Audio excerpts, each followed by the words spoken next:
বৃহস্পতিবার 11 দফা দাবিতে all Tripura road transport worker association বিক্ষোভ মিছিল সংঘটিত করে আগরতলা শহরে পরে পরিবহন কমিশনারের কাছে ডেপুটেশন প্রদান করে তারা এই দিন পরিবহন শ্রমিকরা প্রথমে রাজধানীর রবীন্দ্র শতবার্ষিকী ভবনের সামনে সমবেত হয়। সেখান থেকে মিছিল করে পরিবহন দপ্তরের উদ্দেশ্যে রওনা হয়। পরিবহন দপ্তরের সামনে গিয়ে শেষ হয় মিছিলটি। সেখান থেকে এক প্রতিনিধি দল পরিবহন দপ্তরে গিয়ে পরিবহন দপ্তরের কমিশনারের নিকট ডেপুটেশন প্রদান করে। এদিন মোট 11 দফা দাবি আদায়ের লক্ষ্যে ডেপুটেশন প্রদান করা হয়েছে। পাশাপাশি সংগঠনের দাবিগুলি তুলে ধরা হয়। এদিন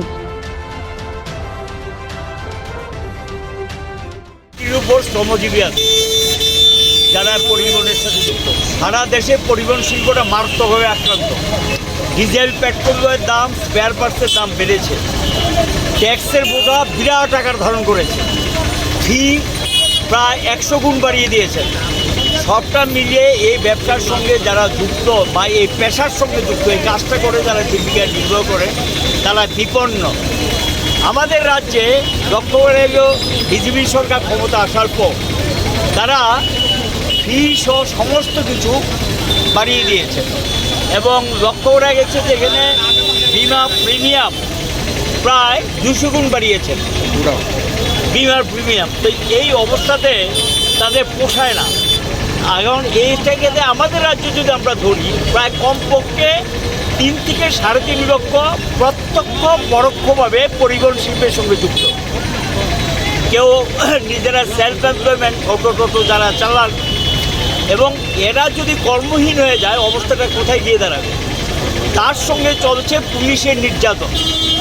একদিকে পরিবহন দপ্তরে গেলে সেখানে দালাল না ধরে কোনো কাজ হয় না, ট্যাক্সের বোঝা চাপিয়ে দিচ্ছে, এবং তার সঙ্গে পুলিশের চলছে যুবকবাজি। শুধু চুরাইবাড়ি থেকে আগরতলা আসতে 25 থেকে 27টা চেকপোস্টে চেকিংয়ের নামে দিতে হচ্ছে। কি দিতে হচ্ছে এটা বুঝে নিন। এবং দিতে হচ্ছে মানে সেখানে কাগজপত্র সব ঠিক থাকলেও আমাদেরকে দিয়ে দেওয়া, এটা না দিলেই তার গাড়িটা আটকে রাখে। হয়রানি চূড়ান্ত পর্যায়ে গেছে। একটা ট্রাকের ড্রাইভার বোম্বে থেকে মাল নিয়ে আসে, কাশ্মীর থেকে নিয়ে আসে, পাঞ্জাব থেকে নিয়ে আসে। এত জায়গায় যদি তাকে হয়রানি করা হয় চেকিংয়ের নামে, এটা কি হচ্ছে? এই অরাজকতা চলবে? এটা তো চলতে পারে না। চেকিং করুক, চেকিংয়ের বিপক্ষে আমরা না, কিন্তু তার জন্য তো একটা সিস্টেম থাকবে, যেই সিস্টেমে চেকিংটা হবে। একটা পোস্টে যদি চেকিং হয়ে যায়, নেক্সট পোস্টে তো বললে দিতে পারে যে এই গাড়িটা চেক হয়েছে, ছেড়ে দাও। কিন্তু এইভাবে যদি একটু পর চেকিংয়ের নামে এগুলো চলতে থাকে, পুলিশের সেখানে যদি তাদের কিছু না দেওয়া হয়, মামলা ঠুকে দেয়। প্রচুর পরিমাণ মামলা, হাজার মামলা পরিবহন শ্রমিকদের বিরুদ্ধে হয়েছে। এগুলো কোর্টে গিয়ে তাদের হাজিরা দিতে হচ্ছে। আরেকটা আমাদের রাজ্যে সহ ভারতবর্ষে বিভিন্ন জায়গায় নতুন করে যেটা শুরু হয়েছে, নতুন মানে এটা আগেও চলছিল, এখন যেটা ভয়ঙ্কর রূপ নিয়েছে, নেশা জাতীয় দ্রব্য গাড়ির মধ্যে ঢুকিয়ে দিচ্ছে। মালিক জানে কি ঢুকিয়ে দিচ্ছে। ধরা পড়ছে কে? ড্রাইভার। অ্যারেস্টকে? ড্রাইভার। জেলেকে? ড্রাইভার। অথচ মূল মালিক যে নেশাদ্রব্য পাচার করছে তাকে কিন্তু গ্রেপ্তার করা হয় না, তাকে ধরা হয় না। আর সেখানে গরিব ড্রাইভার, সে একটা চাকরি করে, ও জেলে পড়ছে, তার জামিন নেওয়া হয় না, মালিক সেখানে দায়িত্ব অস্বীকার করছে। এইভাবে দেখা যায় পরিবহনের সঙ্গে যুক্ত শ্রমিকদের উপর একটা নির্যাতন চলছে এই নেশা জাতীয় দ্রব্য পাচার করার নামে। নেশা জাতীয় দ্রব্য ধরুক, তাদের বিরুদ্ধে ব্যবস্থা নেই, আমাদের কোনো আপত্তি নেই।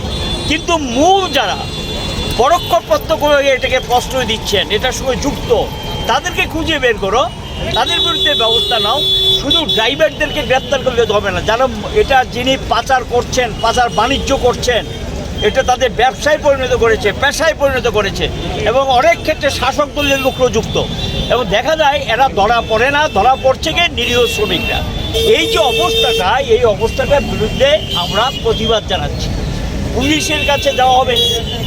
পুলিশ দেখা যায় সরকারের টাকার দরকার, এর জন্য যদি পরিবহন শ্রমিকরা টাকা দেবে, পরিবহন শ্রমিকদের উপর লক্ষ্য করা যায় আসতে মামলা, যেতে মামলা এবং ফাইন, এবং কিছু হলেই একটা ফাইন, কিছু হলেই ফাইন। আর এখন তো নতুন আইন লাগু করেছে, যেটা এই লাইন আমরা মানি না, এবং এই লাইনে কার্যকরী করে আরও বেশি চরম নির্যাতন তাদের হবে।